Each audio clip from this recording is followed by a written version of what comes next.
Hola, ¿cómo están? Bienvenidos a Perú Informa. Yo soy Paola Alfaro Mori y el día de hoy les traemos una entrevista con el embajador Elard Escala Sánchez Barreto.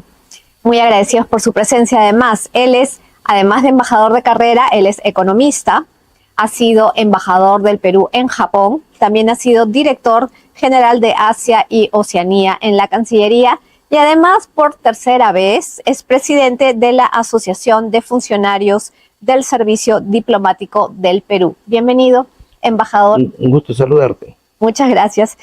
Y bueno, hay muchos temas de los que conversar, pero yo quería empezar por la coyuntura, que es lo que a todo el mundo tiene preocupado, lo que está pasando en nuestro país, el proceso electoral, la incertidumbre que tenemos por lo que pueda venir. Entonces empiezo con esa pregunta, ¿qué piensa de lo que ha pasado en este proceso electoral tan complicado? Bueno, en realidad, en primer lugar, amiga, muy agradecido por estar hoy día en tu programa. Agradecida a usted. El proceso electoral que hemos tenido, como es sabido, está lleno de irregularidades, ¿no?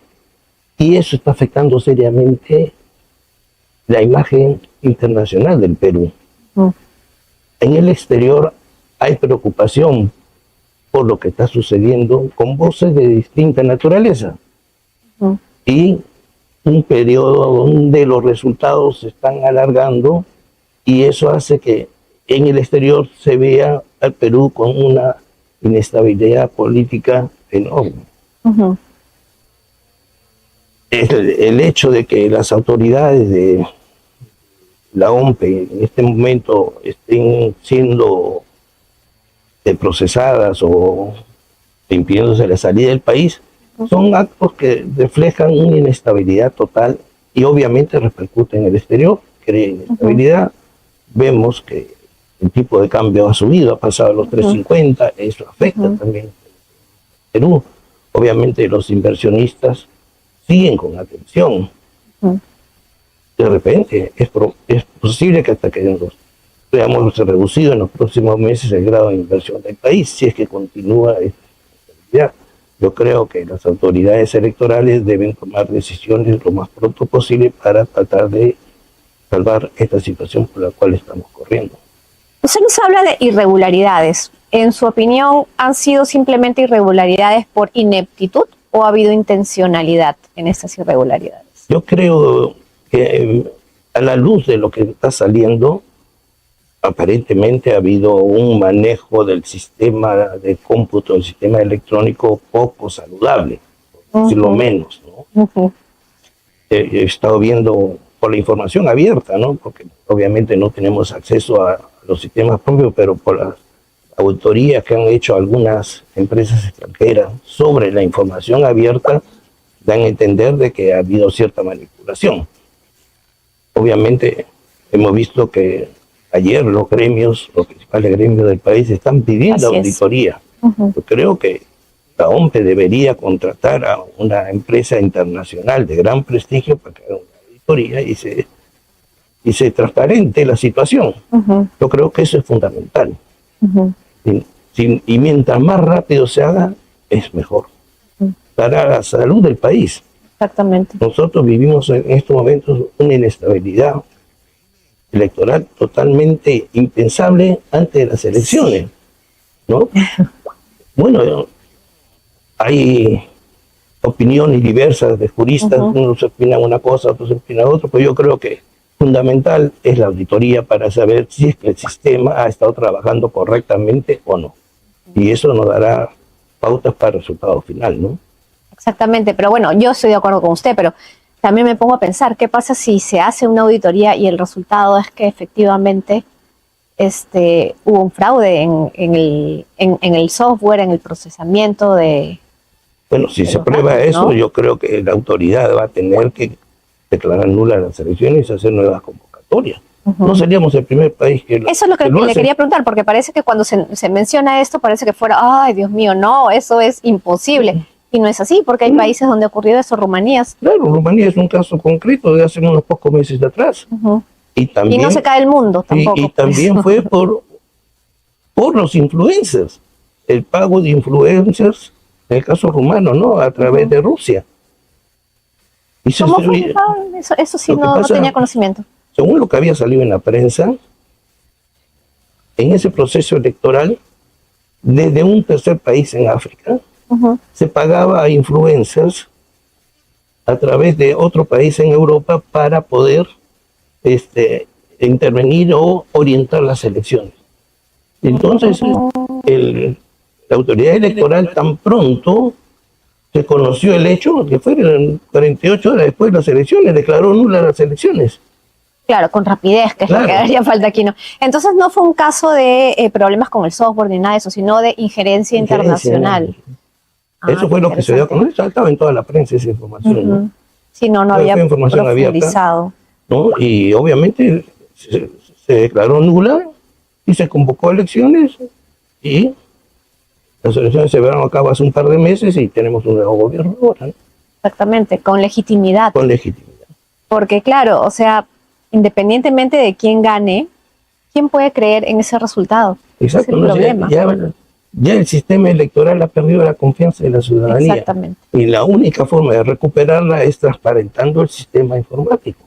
Exacto. Y para eso es importante una auditoría internacional y que sea de prestigio, de gran prestigio, no cualquiera, que garantice la transparencia de la información que puedan obtener, ¿no? Y hablando de empresas auditoras, ¿hay algún ranking de este tipo de empresas como para, digamos, tener confianza en...? Se conocen en el mundo grandes empresas que hacen auditoría informática. No es una cosa extraña. Muchos gobiernos ellos mismos hacen auditorías. En ese caso, en países europeos como Letonia, por ejemplo, ¿no? Todos los años se autohackean para ver cómo están sus sistemas, para mejorarlos. No, si tú mismo te autohackeas, es para ver tus debilidades y poder salir adelante. Y eso lo hacen varios gobiernos, ¿no? O sea, tú terminas identificando cuáles son tus debilidades para fortalecerlas. Entonces terminas teniendo un sistema informático prácticamente impenetrable. Claro. En el mundo, hoy día tú tienes nuevas tecnologías. Desde que se crearon las criptomonedas, el Bitcoin se crea a través de una nueva tecnología que se llama la tecnología de blockchain. O sea, la tecnología por bloques. Ese tema también es fascinante, ¿no? Y la tecnología por bloques te permite tener sistemas trazables y prácticamente 99.99% seguros, impenetrables para los hackers. Si tú tienes hoy día, 2026 o el año pasado, 2025, donde tú estabas haciendo el sistema digital para votación en el exterior, lo lógico era que utilizaras el sistema de blockchain para hacer eso. Claro. Para que sea trazable e impenetrable. Porque ni siquiera los autores pueden manipularlo. Claro. Pero no se hizo así. O sea, formas había. La tecnología pero de hoy se día eligió te permite. otra cosa. Lo que pasa es que si tú tienes un sistema cuasi perfecto, como es el del blockchain, donde desde que pusiste la primera tecla hasta la última, todo es impenetrable, nadie lo puede manipular. Todo. Por eso que el Bitcoin es 100% trazable. Tú sabes, desde que nació hasta la última persona que consumió un centavo del Bitcoin. ¿Y confianza, que es lo que nos falta en este momento. Y ese sistema no se ha utilizado. Por eso que decimos, tenemos hoy día en el Perú las herramientas, sí tenemos. Hay empresas internacionales que trabajan con el blockchain, hay varias en el mundo, que son expertos. Y eso es lo que tú deberías tener. También deberías tener para las compras del Estado. Sí, por supuesto. ¿No? Perú Compra debería utilizar la tecnología. Sí, ya vemos también lo que ha pasado en el proceso electoral, ¿no? Y las licitaciones con las empresas de transporte, etcétera, ¿no? Así es. Que en verdad es un escándalo, pero en fin.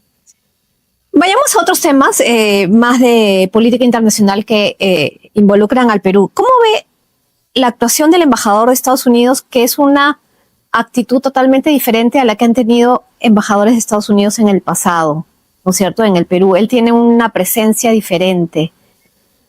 Yo diría, si uno compara al embajador actual con el anterior, tienen te voy a decir, actitudes diferentes. En el caso de los anteriores son embajadores de carrera. El actual es un embajador político y obviamente responde al gobierno que lo nombró, ¿no? Como es normal, ¿no? Sí, como es normal, Como es claro normal que con sí. todos los embajadores, pues es un empresario y tiene su forma de actuar. Es respetable, ¿no? Sí, por supuesto. Cada jefe de misión se maneja de acuerdo a su visión que tiene. No hay, inclusive nosotros, los peruanos, cada jefe de misión peruano, cada embajador tiene su propio estilo. No hay dos embajadores que sean iguales. Pero digamos, hemos pasado de un perfil bajo de los embajadores a un perfil mucho más visible en este caso. Es por la misma personalidad. Y obviamente un embajador político que no es de carrera no tiene las herramientas propias de la discreción de la diplomacia, ¿no? Entonces son empresarios y responden pues al estilo del gobierno. Yo no creo que se pueda decir, tiene un estilo así. O sea, cada persona tiene su propio estilo. Y hay que respetarlo, ¿no? Sí, lamentablemente, los anteriores embajadores que eran de carrera tenían un perfil más discreto, por decirlo así, ¿no? Sí. Y todos los embajadores, ¿qué te voy a decir? Llega una misión, sucede a otro embajador, de repente el embajador que precedía tenía un estilo, uno tiene su propio estilo. Por ejemplo, yo, en mi caso, mi background es economía, soy economista. Sí. Mis predecesores pueden haber sido abogados, otra carrera, entonces tenemos diferentes estilos, diferentes ángulos para manejar las relaciones. Pero el hecho de nombrar a una persona con ese estilo, con esa personalidad, responde de alguna manera al interés por el Perú, al tratar de ganarle terreno a China en términos comerciales en la región en general. Cuando un embajador político viene empoderado por el gobierno que representa. Obviamente tiene un acceso directo al presidente que lo nombró. Claro. El hecho de que sea un embajador político es positivo, porque denota que hay un interés por parte de la potencia en nuestro país. Entonces yo creo que hay que verlo desde el punto de vista estratégico, que sí, el Perú sí le interesa a los Estados Unidos. ¿Cómo podríamos aprovechar un escenario como ese? Yo creo que lo mejor es siempre tratar de tener una política de neutralidad equilibrada, ¿no? Donde tú tienes que estar bien con todos tus socios. Y todos tus socios tú debes actuar en función como caminar por una cuerda, ¿no? Pero es que tú tienes que trabajar en función a tus intereses de Estado. Claro. ¿Qué cosa es lo que te interesa a ti? A mí me interesa la inversión. Okay, ¿qué cosa quiero que invierta? Quiero que invierta en esta área y en la otra. Abro el panorama y los que quieran venir son bienvenidos. No tengo que discriminar. Hay países que tienen interés en invertir en otros países, hay otros países que no tienen interés. Hay países o empresas que tienen interés en invertir en un determinado país, en determinada área. Tú ves las licitaciones, se hacen licitaciones y a veces uno cree que van a participar determinados países y esos países no participan, ¿no? Cada país tiene sus intereses en qué cosa quiere invertir. Yo creo que lo mejor es tener una neutralidad equilibrada y atraer la inversión al que quiera venir en función de los intereses nacionales, ¿no? Exactamente. En el caso hipotético de que un gobierno de izquierda radical como el del señor Sánchez llegara a la presidencia del Ejecutivo, ¿cómo afectaría eso la relación con Estados Unidos y con otros países que son relaciones que nos interesa cuidar? Yo creo que tenemos que tener dos cosas. Primero, el gobierno que llegue, ¿no? Creo que es importante que el gobierno que llegue esté de acuerdo con lo que nosotros denominamos el acuerdo nacional, con las políticas de Estado del acuerdo nacional. Ok.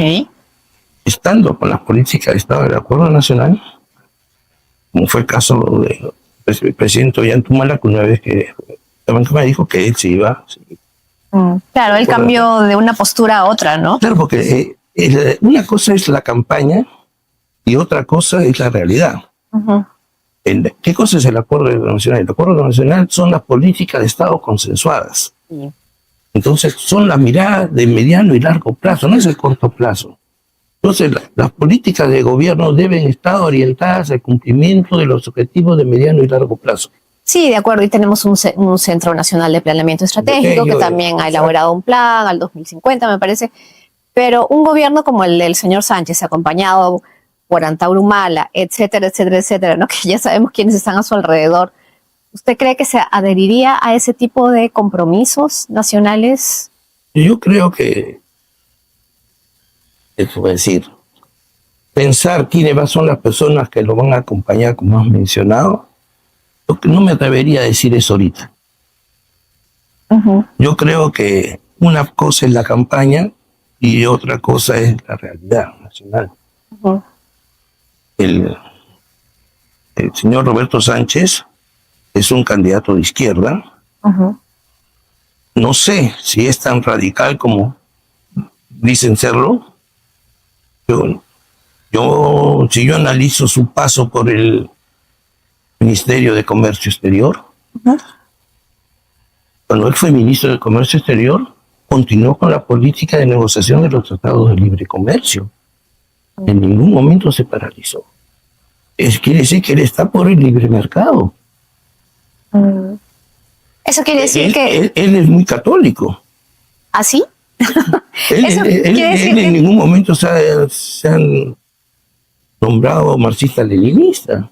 Pero entonces puede ser que si llegara al poder se quite el sombrero y digamos toda la gente que votó por él pensando una cosa, al final...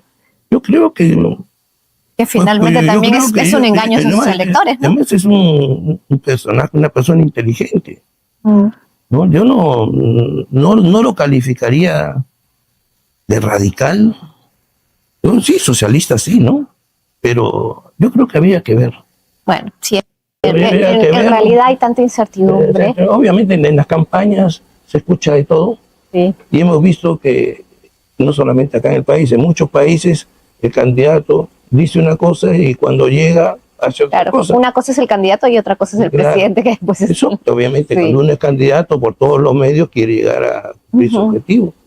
Yo creo que yo hace pocos días escuchaba un podcast de él y realmente era una persona que estaba por el libre mercado, inclusive hasta en su programa, en su plan de gobierno, no tiene nada contra el Banco Central de Reserva. Pero en las declaraciones políticas es otra cosa, pues, ¿no? Sí, eso Pero yo creo que hay que esperar los resultados. Veremos, sí. Veamos cómo son las elecciones. En el hipotético caso que se declaren nulas, vamos a tener nuevas elecciones. Si no se declaran nulas, veremos con quién va la señora Keiko y será pues el electorado el que decida por uno u otro lado. Es lo justo, ¿no? Pero con transparencia, lógico, ¿no? Y dándole confianza a la población. Pero ese es el problema. El problema es que hoy día no hay confianza. Exactamente. Y la confianza es fundamental para que tenga legitimidad. Porque tú puedes tener un proceso legal, pero si no es legítimo, ¿de qué te sirve? Exacto. Y ha salido una encuesta... Y en este momento la legitimidad está cuestionada. Claro, ya ha salido una encuesta de CIT donde más del 70% de los limeños piensa que ha habido un fraude. Claro. Entonces, de verdad es una posición muy complicada en la que está el señor Burneo y todos los miembros del jurado, en ¿no? realidad, Porque... sí, ellos deberían pues estar muy atentos, ¿no? Y hay una demanda ciudadana cada día más creciente por que tomen ciertas decisiones el jurado, porque ya han habido algunas personalidades que hablan ya hasta de prevaricato, ¿no? Pero, y el problema es que, bueno, decidan lo que decidan, yo creo que todos pierden, lamentablemente. Así es. Ellos mismos, el país, todo el sistema, o sea, ya decidan lo que decidan, hay pérdida. Exacto. Ya no hay una buena decisión. Ya no. Adelante. Ya la inestabilidad política está dada, hay que buscar la solución, la mejor solución. Yo creo que la mejor solución pasa por una auditoría. Esa es la que va a definir si es que hubo o no hubo. Porque obviamente hay intereses. Algo de tranquilidad podría brindar. Claro, hay intereses de toda naturaleza en este proceso electoral, de los que ganaron, de los que perdieron, de los que están en el medio. Exactamente. Y de los que simplemente opinan por opinar. Sí. ¿No? Que son la mayoría de los que opinan sin sustento, ¿no? Exactamente. Y creen que tienen la verdad, ¿no? Pero yo creo que la única forma viable es una auditoría. al sistema informático. Y Exactamente. eso nos dirá pues si hubo cosas falsas o no hubo falsas, hubo actas falsas, hubo fraude o no hubo fraude. Quiero Y mientras más rápido sea, mejor. Sí, totalmente. Sí, ya estamos contra el tiempo. Tenemos 3-4 minutos. Quiero que nos hable un poco del servicio diplomático. Dígame. Desde un tema más personal. ¿Qué implica la carrera? ¿Cuáles son las ventajas, los beneficios, pero también los sacrificios? ¿Qué nos puede decir sobre eso para solamente las personas que nos escuchan y que de repente tengan interés en postular? El servicio diplomático del Perú es una carrera 100% meritocrática. Desde el ingreso a la Academia Diplomática. De la Academia Diplomática se entra por méritos. No hay otra forma de entrar a la Academia Diplomática si no es por tu propio mérito. Tenemos en el número de casos de hijos de embajadores que no han ingresado a la Academia Diplomática. ¿Por qué? Por rendimiento meritocrático. Entran los que pasan la prueba. Ya en el servicio uno tiene la oportunidad y el deber de servir en el exterior. La familia, el diplomático, sufre mucho. Esa es la gran desventaja, ¿no? Normalmente la imagen popular, por decirlo así, del diplomático es la imagen del coctelito y cosas por el estilo, ¿no? Es una imagen falsa, porque el diplomático, cuando va a un cóctel o a una recepción, es trabajo. No va a divertirse. Va en busca de información. No, yo he estado y son a veces bien aburridos. Y uno va en busca de información. También, claro. ¿No? O sea, yo cuando voy a una recepción digo, ¿para qué voy? ¿Qué cosa es interesante? ¿En qué estoy trabajando? ¿Qué información necesito? Y voy a buscar esa información para informar a mi gobierno. Las familias sufren muchísimo. Finalmente, hay muchas veces donde los hijos, los diplomáticos, terminan conociendo a sus abuelos cuando tienen 3, 4 años de edad, o 5 años de edad. Nacieron en el extranjero, regresan al Perú después de 5 años y cuando conocen al abuelo ya tienen 5 años. Y no han tenido esa relación con los abuelos. Los niños estudian en colegios, los cambian de país al funcionario, el niño tiene que salir del colegio y pierde a sus amigos. Claro, es muy duro para la familia. Es durísimo, es durísimo. Cuando se retorna al Perú, pierden años de escolaridad, porque regresan a mitad de año, entonces vuelven a repetir el último año. Y eso es casi un común denominador. Entonces, mientras que hay niños acá que terminan el colegio a los 16 años, los hijos diplomáticos terminando a los 18. ¿Por qué? Por ese cambio. Y a la final los chicos no tienen amigos, tienen más que conocidos. O no tienen primos. No tienen Pero en contraste hay, digamos, estabilidad laboral del jefe de familia, digamos, y también yo creo que vivencias, ¿no? Las vivencias que te da el hecho de vivir en otro país, que no cualquiera las tiene también, pero, ¿no? Por supuesto, para la familia, para los hijos y para... El hecho de vivir en el exterior te llena pues, de una serie de conocimientos, ¿no? Y de vivencias que son irreemplazables. Claro. ¿No? Y también tienes la oportunidad de educarte en las mejores universidades, en los mejores colegios. Dependiendo del país. Dependiendo del país, pero yo creo que obviamente siempre hay ciertas oportunidades, ¿no? Pero obviamente la carrera es sacrificada porque normalmente nosotros estamos a disposición del Estado las 24 horas al día. Cuando uno trabaja en otro continente, como yo que he trabajado la mayoría de los años en el Asia, tenemos 12, 14 horas de diferencia. Claro. Cuando acá cada día ya se duerme y cuando te quieren llamar, te llaman y interpretan a las 2, 3 de la mañana. ¿No? Y obviamente nosotros tenemos trabajo de oficina que estamos, te voy a decir, de las 8 de la mañana hasta las 5 de la tarde en la oficina. Después tienes que ir a alguna recepción, algo, porque estás representando las horas fuera. Y terminas a las 10, y mientras la familia está. Exacto, y la familia está sola en la casa. Sí, yo lo he vivido. Claro. Entonces es una situación compleja. Exige sus sacrificios, yo creo que hay que pensarlo muy bien y sopesar todos los pros y los contras antes de lanzarse a algo así, ¿no? Pero en fin. Así es. Bueno, embajador, muchísimas gracias por haber venido. Y a todos ustedes, muchísimas gracias por haber escuchado esta entrevista. Recuerden que este programa se transmite a través de las plataformas de la Coordinadora Republicana y también, por supuesto, por PBO 91.9 de la FM, la radio con fe, que además se transmite en más de 250 cables a nivel nacional. Yo soy Paola Alfaro Mori y nos vemos la próxima semana con una nueva entrevista. Que estén muy bien. Muchas gracias. Gracias.